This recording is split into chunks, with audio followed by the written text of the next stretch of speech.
Ny mety ho toetry ny andro eny an-dranomasina ny alahady 7 desambra amin'ny 9 maraina hatramin'ny alatsinainy 4 desambra amin'ny 9 maraina.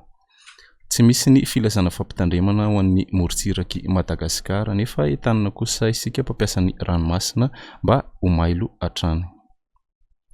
Morontsiraka Atsinanana, tanjona Bobaomby hatrany amin'ny tanjona Angotsy, anorana malefaka ny Vaomaraina, avy Atsinanana na atsimo Atsinanana ny rivotra ka ho 10 hatramin'ny 20 kilometatra isan'ora, adiny-panonja ny ranomasina, avy ny onja anodidina ny 2 metatra.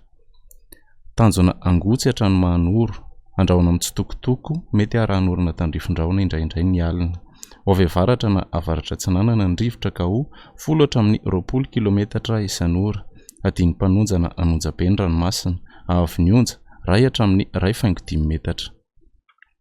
Mahanoro hatrany Taolagnaro, anorana malefaka ny amin'ny faran'ny fehim-potoana, avy avaratra Atsinanana ny rivotra ka ho 10 hatramin'ny 20 kilometatra isan'ora, hahatratra 30 kilometatra isan'ora indraindray, adiny-panonja na anonjabe ny ranomasina, avy ny onja 2 hatramin'ny 2.5 metatra.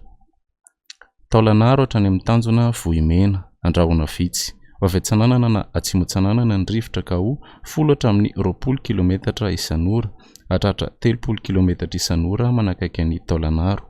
anonjabe ny ranomasina, avy ny onja 2.5 hatramin'ny 2 metatra.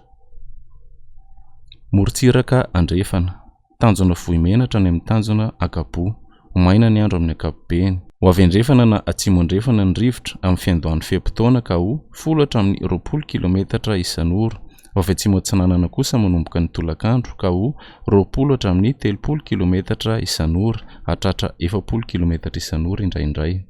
adiny-panonja na anonjabe ny ranomasina, avy ny onja 2 hatramin'ny 2 metatra.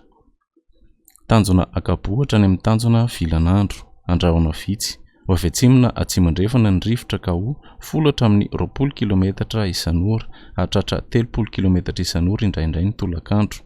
adiny-panonja ny ranomasina, avy ny onja ho latsaky ny 2 metatra. Tanjona Vilanandro hatrany Analalava, anorana tandrifin-drahona ny Vaomaraina, avy avaratra ny rivotra ka ho 10 hatramin'ny 20 kilometatra isan'ora, avy Atsinanana kosa ny Maraina ka ho 10 kilometatra isan'ora, adiny-panonja ny ranomasina, avy ny onja 4.5 hatramin'ny 2 metatra. Analalava hatrany amin'ny tanjona Bobaomby, anorana tandrifin-drahona ny alina sy ny Vaomaraina, avy Atsinanana na avaratra Atsinanana ny rivotra ka ho 10 hatramin'ny 20 kilometatra isan'ora, adiny-panonja ny ranomasina, avy ny onja 4.5 hatramin'ny 2 metatra.